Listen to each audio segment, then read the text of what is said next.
सभी को सकट चौथ की हार्दिक शुभकामनाएं। आज के इस वीडियो में आप सभी सुनेंगे माघ मास के कृष्ण पक्ष के संकष्टी चतुर्थी की व्रत कथा।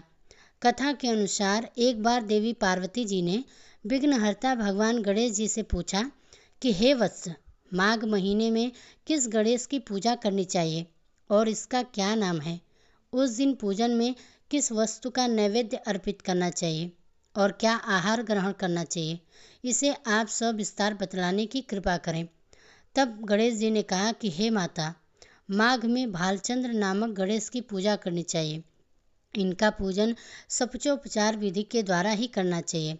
हे माता, इस दिन तिल के 10 लड्डू बना लें, 5 लड्डू देवता को चढ़ाएं और शेष 5 ब्राह्मण को दान दे दें। ब्राह्मण की पूजा भक्ति पूर्वक करके उन्हें दक्षिणा देने के बाद उन 5 लड्डुओं को उन्हें प्रदान करें। हे देवी, तिल के अन्य लड्डुओं का स्वयं परिवार सहित आहार करें। इस संबंध में मैं आपको राजा हरिश्चंद्र का वृतांत सुनाता हूँ। सतयुग में हरिश्चंद्र नामक एक प्रतापी राजा हुए थे। वे सरल स्वभाव, सत्यनिष्ठ और विद्वान ब्राह्मणों के पूजक थे। हे देवी, उनके शासन काल में अधर्म नाम की कोई वस्तु नहीं थी। उनके राज्य में कोई अपाहिज, दरिद्र या दुखी नहीं था। सभी लोग आदि व्याधि से रहित और दीर्घायु होते थे। उन्हीं के राज्य में एक ऋषि शर्मा नामक तपस्वी ब्राह्मण रहा करते थे। एक पुत्र की प्राप्ति होने के बाद ही वे स्वर्गवासी हो गए। पुत्र का भरण पोषण उनकी पत्नी करने लगी। वह विधवा ब्राह्मणी भिक्षा के द्वारा पुत्र का पालन पोषण करते थे। उन ब्राह्मणी ने माघ मास के संकष्टी चतुर्थी का व्रत किया। वह प्रतिव्रता ब्राह्मणी गोबर से गणेश जी की प्रतिमा बनाकर सदैव पूजन किया करती थी। हे माता पार्वती, भिक्षाटन के द्वारा उन्होंने पूर्वोत्तर रीति से तिल के 10 लड्डू बनाए।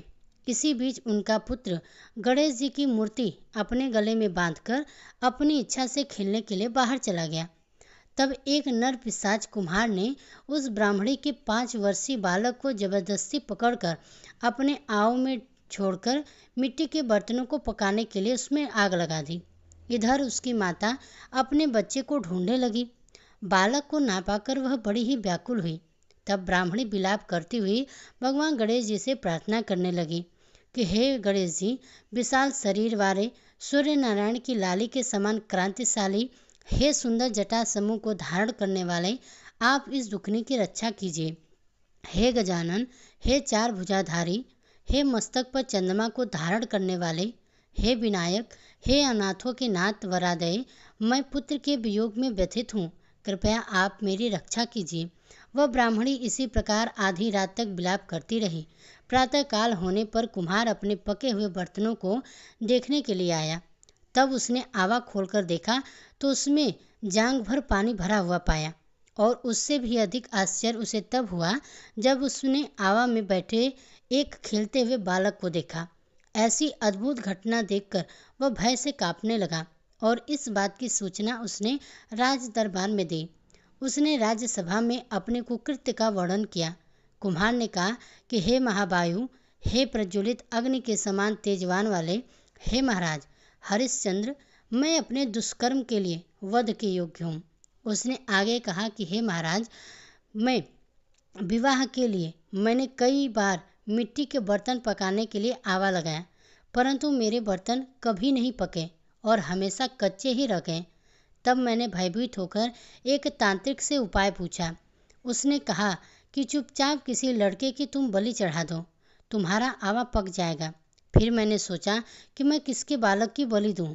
जिसके बालक की बलि दूंगा तो वह मुझे क्यों जीवित छोड़ेगा। इसी भय से हे महाराज, मैंने दृढ़ निश्चय किया कि इसे ही बिठाकर आग लगा दूंगा।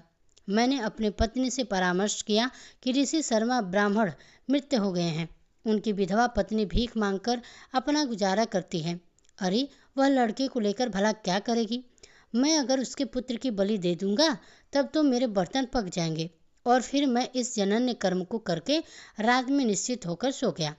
प्रातःकाल जब मैंने आवा खोलकर देखा तो क्या देखता हूँ कि उस लड़के को मैं जिस स्थिति में बैठाकर गया था वह तो उसी तरह निर्भय भाव से बैठा हुआ है और उसमें जांघ भर पानी भरा हुआ है।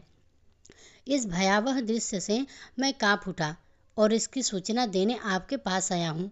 कुम्हार की बात को सुनकर राजा बहुत ही हैरान हुए और उस लड़के को देखने के लिए आए। बालों को प्रसन्नतापूर्वक खेलते देखकर मंत्री से राजा ने कहा कि यह क्या बात है और यह किसका लड़का है, इस बात का पता लगाओ। इस आवे में जांग भर जल कहाँ से आ गया, इसमें कमल के फूल कहाँ खिल गए, इस दरिद्र कुम्हार के आवे में वैदुर्य मणि के समान हरी हरी धूप कहाँ से उगाई। बालक को ना तो आग की जलन हुई और ना ही इसे भूख प्यासी लगी। यह आवे में बिल्कुल वैसा ही खेल रहा है मानो अपने घर में खेल रहा हो। राजा इसकी तरह की बात ही कर रहे थे कि वहीं ब्राह्मणी बिलखती हुई आ पहुंची। अब वह कुमार को कोसने लगी कि जिस प्रकार गाय अपने बछड़ों को देखकर रंभा है, ठीक उसी अवस्था में उन ब्राह्मणी की थी। वह ब्राह्मणी बालक को गोद में लेकर प्यार करने लगी और कांपती हुई राजा के सामने बैठ गई। तब राजा ने पूछा कि हे ब्राह्मणी, इस बालक के ना जलने का कारण क्या है? क्या तू कोई जादू जानती है या फिर तूने कोई धर्माचक्र किया है? महाराज, तब ब्राह्मणी ने कहा कि हे महाराज, मैं कोई जादूगरनी नहीं हूँ, ना ही मुझे जादू आता है और ना कोई धर्माचक्र ही जानती हूँ। हे राजन, मैं तो संकटनाशक भगवान गणेश चतुर्थी का व्रत करती हूँ। उसी व्रत के प्रभाव से मेरा पुत्र जीता जागता बच गया। ब्राह्मणी की बात को सुनकर अब राजा ने कहा कि मेरे राज्य की संपूर्ण जनता अब इस संकटनाशक गणेश जी का व्रत करें, इसमें मेरी पूर्ण सम्मति है। तब राजा ने उसकी परिक्रमा करते हुए कहा कि हे पतिव्रते, तू धन्य है। फिर राजा ने संपूर्ण नगर वासियों को गणेश जी का व्रत करने का आदेश दिया। इस आश्चर्यजनक घटना के कारण सभी लोग उस दिन से प्रत्येक मास की गणेश चतुर्थी का व्रत करने लगे। इस व्रत के प्रभाव से ब्राह्मणी ने अपने पुत्र के जीवन को पुनः पाया था। भगवान श्री कृष्ण यह सारा वृतांत धर्मराज युधिष्ठिर के पूछने पर उन्हें सुना रहे थे। कथा समाप्त करते हुए भगवान श्री कृष्ण कहते हैं कि हे युधिष्ठिर, आप भी सर्वोत्तम व्रत कीजिए। इस व्रत के प्रभाव से आपकी सभी कामनाएं पूर्ण होगी। आप मित्रों, पुत्रों और पौत्र को सुख देने वाले साम्राज्य को प्राप्त करेंगे। हे महाराज, जो लोग इस व्रत को करेंगे उन्हें पूर्ण सफलता मिलेगी। तब भगवान श्री कृष्ण की बात से युधिष्ठिर महाराज बहुत ही प्रसन्न हुए और फिर माघ कृष्ण संकष्टी चतुर्थी का व्रत करके निष्कृष्ट राज भोगने लगे। यह थी सकटनाशक गणेश चतुर्थी की कथा।